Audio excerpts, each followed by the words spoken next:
It's me. You know how like somebody you angry at a kid? I'm a fighter. If I touch you in any kind of way, like far as I'm gonna hurt you. So it wasn't that. It was just me removing her from that situation that she didn't. Crawford has completely changed his stance on Jake Paul's place in boxing. And with him now being discussed as a possible replacement for Tank, he's openly stated that he would accept the fight if the circumstances were right.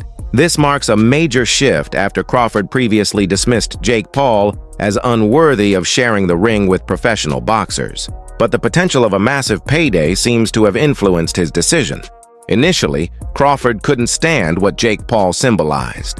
A YouTuber walking into boxing, earning millions, and challenging real fighters who had spent their lives building their craft. Crawford even compared Jake to a circus act, accusing him of turning boxing into entertainment rather than pure competition. He was among the most vocal critics who said Paul was disrespecting a sport built on patience, struggle, and years of hard-earned experience. Is there any like positive reassuring things that maybe you can, in a situation of a fighter who's, the whole world's against them at the moment and kind of just stay prayed up, talk to God, you know what I mean? And keep the faith. That's all that counts. And God will see you through. Awesome. Appreciate it. Yep. But now he's taken a step back from that stance. His perspective has shifted, and a sense of respect is gradually emerging. During an appearance on Logan Paul's podcast, Crawford openly admitted that he had misjudged Jake. He said, yes, he's boxing. He explained that at first, he was completely against it, thinking, man, this dude, when people were criticizing you and your brother, I agreed with them. I thought you were just using your YouTube fame to walk into boxing and make millions. While real boxers who've dedicated their entire lives to the sport earn nothing close. Crawford added that he viewed it as disrespectful to everyone who's put in years of work in the game. Those are powerful words coming from a man who once believed Jake Paul was a disgrace to boxing. And once I seen her, I grabbed her by her neck. I just told her, I grabbed her like I should, like, you gotta get out of here type thing. Like, and I probably was wrong for doing that. I was wrong for doing that. But it wasn't so much of not me trying to hit her or... Crawford explained that his shift in perspective happened after he watched Jake Paul train. He saw Jake working like a real professional instead of just an influencer playing pretend. That's when things started to make sense. Crawford said, after watching him and seeing the seriousness he's putting into training and his focus on the sport, I was like, this dude is actually getting better. Coming from Crawford, that's no small statement.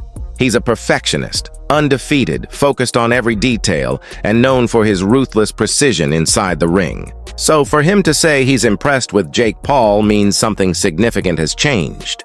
He's not saying Jake is elite, but he's acknowledging that the effort is real.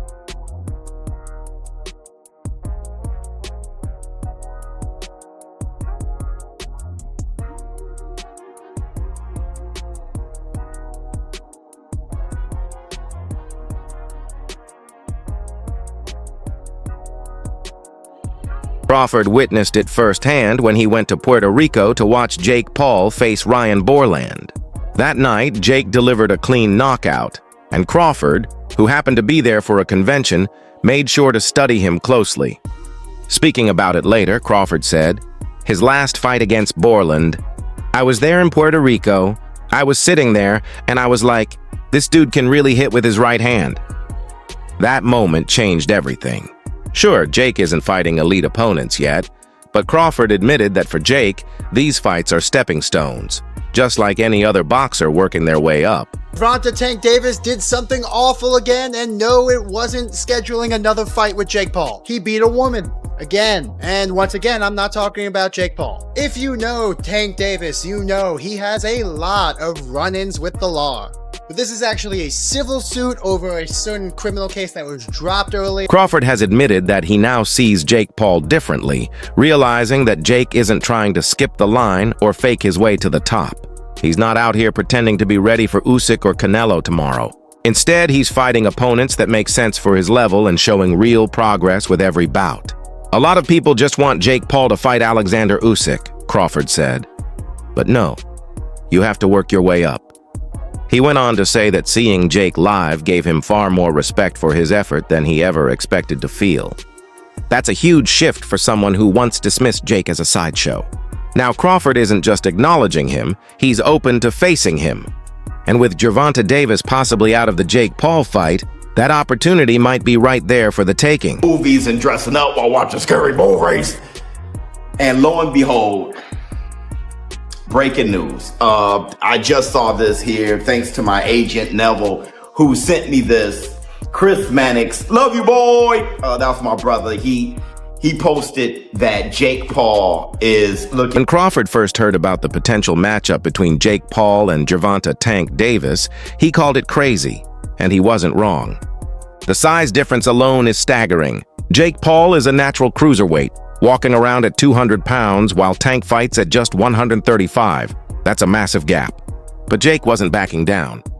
In a Netflix interview, when told about Crawford's crazy comment, Jake agreed, saying, "This fight is crazy. It's two of America's biggest names in boxing, and it's a 50-50 matchup because of his skill and his experience.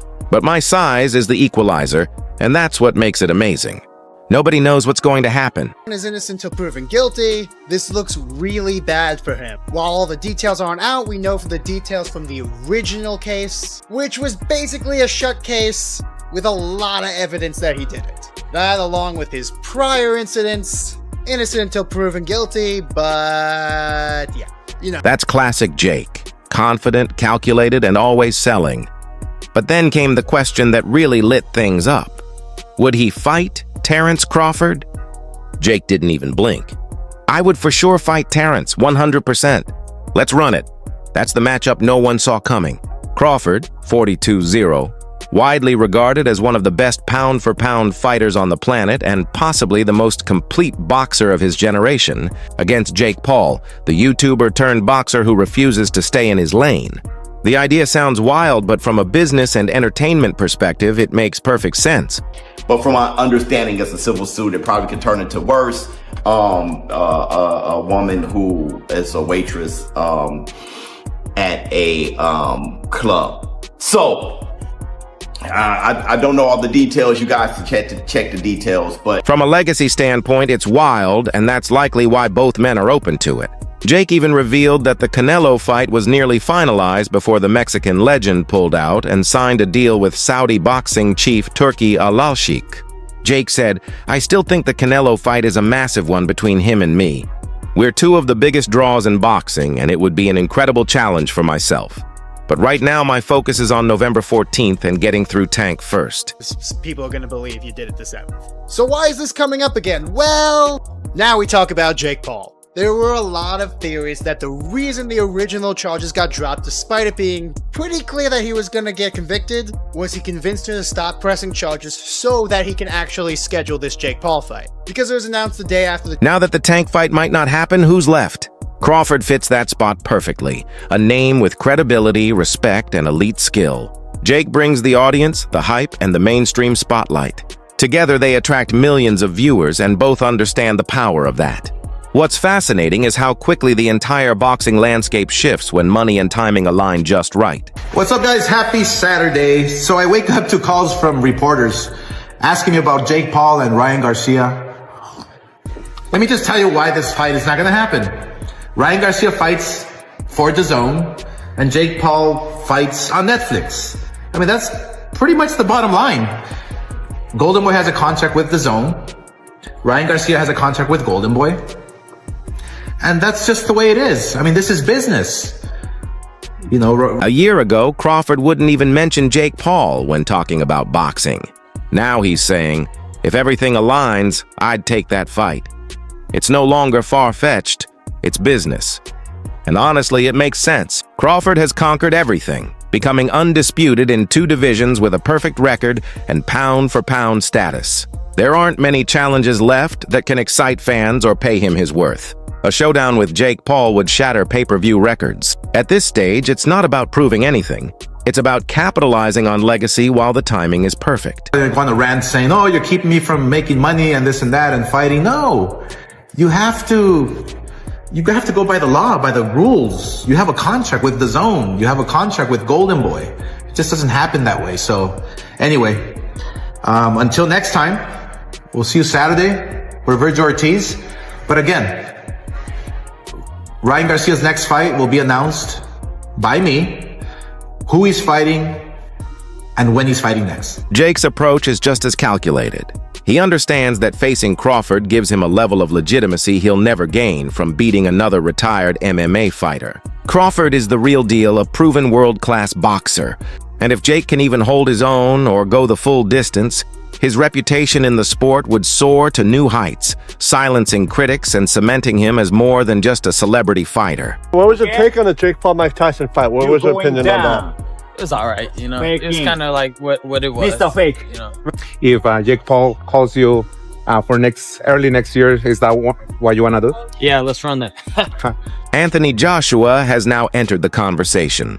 Two former UFC fighters, including Nate Diaz, were being considered to replace Gervonta Davis, but the real shock came when Joshua's name surfaced. After days of rumors and playful online exchanges, Eddie Hearn confirmed that talks about a potential Jake Paul versus Anthony Joshua fight have actually happened. And Joshua's response was short, confident, and direct. Just tell me where and when.